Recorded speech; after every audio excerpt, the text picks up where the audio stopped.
introduce the difference between hydraulic cylinder of the electro-hydraulic brake brake and the torsion shaft brake brake.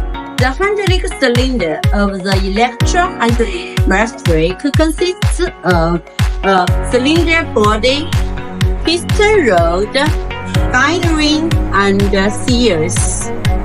It has a simple structure, fuel pads, and fuel wearing pads.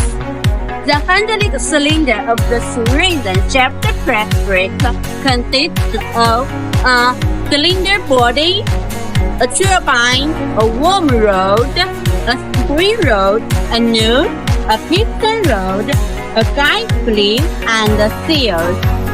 It has more components and more wearing pads.